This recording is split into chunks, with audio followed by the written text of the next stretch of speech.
Si je suis ici aujourd'hui pour le premier épisode de Quand vient le temps, c'est parce que j'ai choisi un endroit que j'aime beaucoup, où je viens souvent marcher, refaire le plein de beauté et laisser mes pensées voguer au son des vagues. C'est aussi que quand je viens ici, hiver comme été, je ne peux pas m'empêcher de penser à mes parents et à leurs petits repères au bord d'un lac. Et à chaque fois que je viens, je fredonne ou encore je chante dans ma tête les paroles de J'ai pour toi un lac de Gilles Vigneault, une chanson qui leur ressemble tellement. Ils sont morts bien avant l'arrivée de l'aide médicale à mourir, mais leur histoire, à la fois triste et belle, m'a touchée et marquée, et mes questionnements sur le sujet viennent probablement, en grande partie, de leur histoire. Mon frère est lui aussi décédé récemment. L'aide médicale à mourir, à ce moment-là, existe, mais de toute façon, il n'aurait jamais pu en bénéficier, parce que mon frère, c'était comme un petit enfant dans un grand corps d'adulte. J'ai donc voulu mieux comprendre ce dossier complexe et délicat que je suivais quand même un peu, mais de loin et de temps en temps. De fil en aiguille, ce projet-là est né. Je vous amène donc sur le chemin de ma recherche qui m'a permis de tout démêler ça et surtout de rencontrer des gens extraordinaires qui m'ont partagé leurs expériences, leur vécu et leurs réflexions. Dans ce premier épisode, je vous présente une partie de l'équipe exceptionnelle qui travaille pour les soins de fin de vie dans Port-Neuf. Des gens d'une grande humanité qui ont vraiment à cœur le bien-être de celles et ceux qu'ils accompagnent dans ces moments symboliques.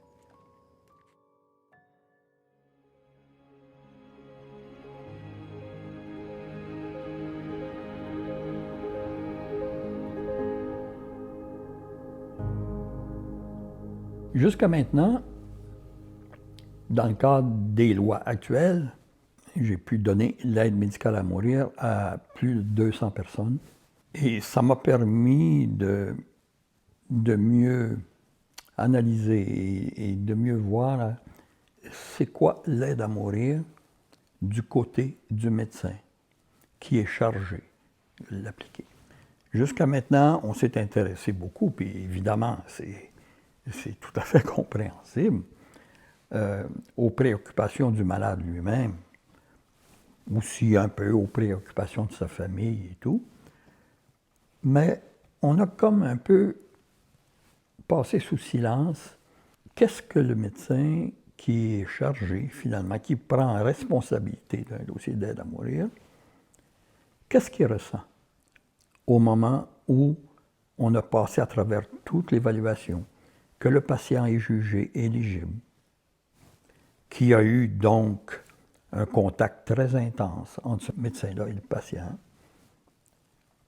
C'est quoi son feeling lorsque le patient lui a dit « J'aimerais que tu me donnes de l'aide à mourir après-demain, à 2 heures l'après-midi, et que j'arrive à 2 heures moins 5. » Jusqu'à maintenant, le patient est évidemment pleinement conscient, pleinement apte à décider. Qu'est-ce que je ressens, moi, quand il me dit « Vas-y ». En réfléchissant à ça et en consultant aussi un grand nombre de mes collègues qui sont très activement impliqués dans l'aide à mourir, je pense que l'opinion à peu près unanime, c'est un geste d'une telle immensité qu'il faut absolument qu'à ce moment-là, en tout cas c'est mon expérience de ça, il faut que je puisse être capable de regarder cette personne-là dans les yeux et vice-versa. Il faut que je sente qu'il est vraiment là et que c'est vraiment ce qu'il veut.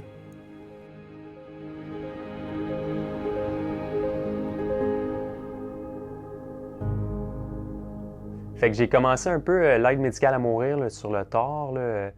En fait, ma conjointe pratiquait déjà l'aide médicale à mourir. Puis dans la région ici, il y avait Docteur Vient, il y avait des besoins, il cherchait des deuxièmes médecins et tout ça. Donc on a été sollicités là, pour faire ça. C'est quelque chose que j'avais pas vu durant ma formation.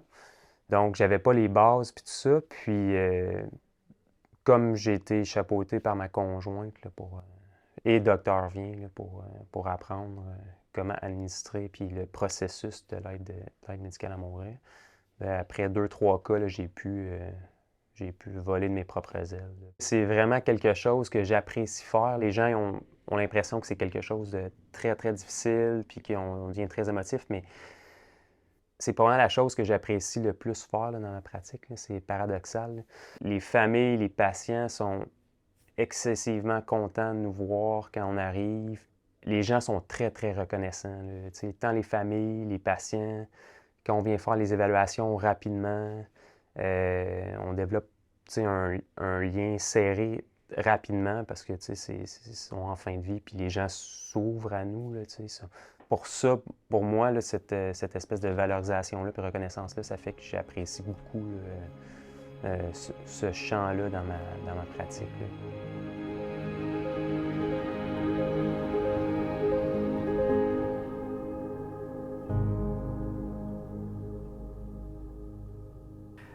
Moi, j'ai choisi les soins palliatifs. J'ai pas vraiment l'impression de les avoir choisis plutôt que... c'est ça, c'est eux qui m'ont choisi, là. J'ai grandi à l'Université Laval.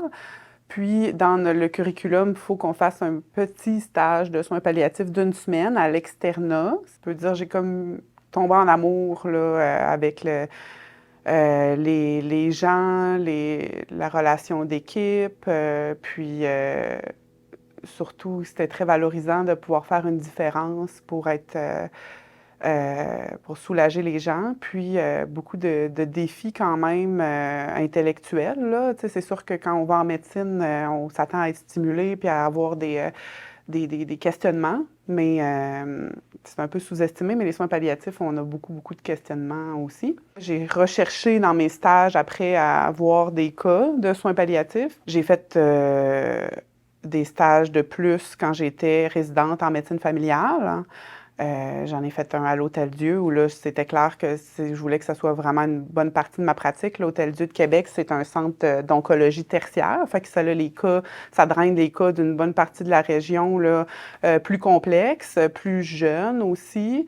Parce que les soins palliatifs, malheureusement, c'est pas juste les personnes âgées, là. Ma 3e année, c'est une année complémentaire qu'on appelle en soins palliatifs qui est offerte dans toutes les universités. Puis j'ai une certification justement supplémentaire. Là. J'ai fait ça parce que ça me donnait aussi plus d'outils sur le savoir-faire qui est pas vraiment dans les livres beaucoup en soins palliatifs, mais qui est beaucoup de transmission de bouche à oreille, mais aussi pour du savoir-être. Parce que ça fait beaucoup partie de ma pratique d'accompagner les proches puis les patients dans des processus des fois qui sont normaux dans le contexte de la maladie. Puis ça, c'est pas donné, là. Fait que d'avoir plus d'exposition avec une année supplémentaire, je me sentais plus confiante. J'ai fini mes stages puis j'ai commencé de pratiquer. J'ai eu une période un peu creuse. Il n'y a pas de poste pour les médecins qui veulent faire autre chose que du bureau puis de l'urgence. J'ai d'ailleurs été refusée de travailler à Portneuf pour ça, au départ. Au final, j'ai pu travailler à l'Hôtel-Dieu de Québec en soins palliatifs exclusifs. J'ai fait ça à 100% de ma pratique. Fait que j'ai fait 2 ans à Québec. Puis, parce qu'au travers de ma pratique, j'ai eu des bébés aussi, puis que mes patients m'enseignaient très bien que la vie, c'est pas juste le travail, j'ai décidé de déménager ma pratique en soins à domicile, soins palliatifs à domicile, puis de venir travailler à l'unité régionale ici.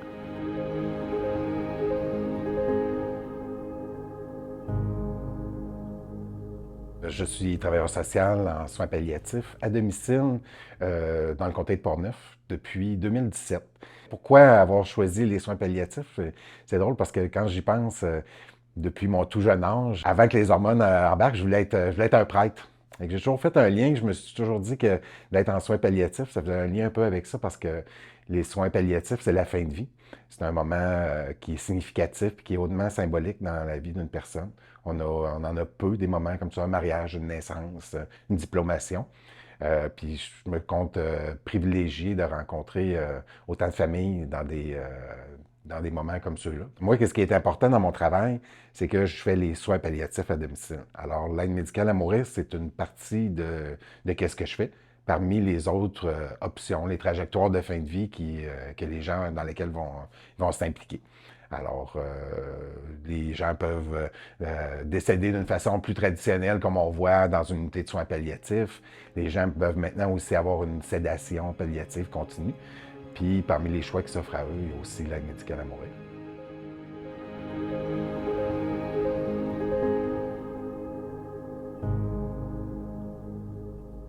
Je suis infirmier clinicien, j'œuvre dans le métier environ depuis 30 ans. J'ai travaillé au Québec, en Europe, plusieurs années. Depuis une quinzaine d'années, je suis dans le comté de Portneuf, aux soins à domicile, puis j'ai l'opportunité et le privilège de travailler uniquement en soins palliatifs à domicile depuis 10 ans. L'aide médicale à mourir est arrivée dans mon travail en 2015. La loi 2, si je me souviens bien, 10 décembre 2015, qui parlait de aide médicale à mourir, évidemment, de directive médicale anticipée, puis la sédation palliative continue. Quand c'est arrivé, j'étais loin de penser que ce qui allait m'arriver.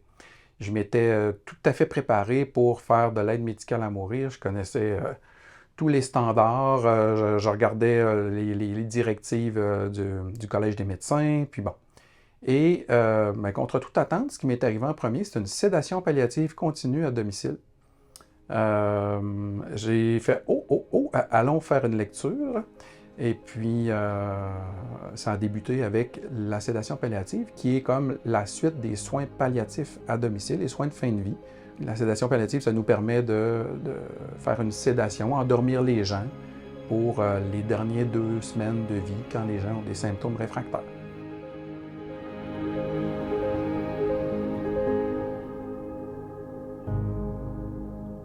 Je suis infirmière depuis 1992. J'ai commencé mon parcours à l'hôpital Saint-François d'Assise. J'ai travaillé sur différents départements, chirurgie, orthopédie, etc. Et je suis arrivée au CLSC en 1995. Je me suis promenée un peu partout dans les différents secteurs du territoire de Portneuf. Puis j'ai eu mon poste en 2001 au niveau du soutien à domicile. Fait que de 2001 à 2006, j'ai été infirmière sur le terrain, faire des visites à domicile pour les usagers qui étaient dans le besoin. Les usagers souvent en perte d'autonomie, naturellement. Puis, en 2006, je suis devenue ASI. ASI étant l'assistante du supérieur immédiat. Donc, à ce moment-là, on travaille conjointement avec le gestionnaire pour s'assurer, naturellement, que, comme moi, au niveau des infirmières, qu'on donne des soins de qualité, qu'on répond aux critères d'admissibilité, etc. Et, naturellement, le fait d'avoir travaillé avec une gestionnaire, ça m'a donné le goût de poursuivre mes études et de devenir à mon tour gestionnaire. Alors, en 2011, je suis devenue gestionnaire par intérim. J'ai eu mon poste en 2014, toujours au soutien à domicile. Donc, j'ai eu le poste de chef de programme milieu de vie au soutien à domicile dans Portneuf. Qu'est-ce que ça fait, un chef de programme milieu de vie? Bien, c'est un leader. C'est un leader qui accompagne, qui soutient. On veut une qualité de soins, mais pour ce faire, on doit accompagner aussi nos intervenants dans tous les défis quotidiens que l'on rencontre, dans le changement, parce que dans le réseau de la santé, on le sait, il y a beaucoup de changements. Alors moi, je suis là. On comprend que chaque intervenant est unique, chaque usager est unique, et c'est ce qui fait la beauté de mon travail. Je dois apprendre à intervenir avec un employé pour qu'il soit heureux au travail. Et si l'employé est heureux au travail, bien, c'est sûr qu'à ce moment-là, sa qualité de service, ça va se refléter. Donc, pour moi, c'est vraiment très, très important d'être là pour eux, de les accompagner au quotidien.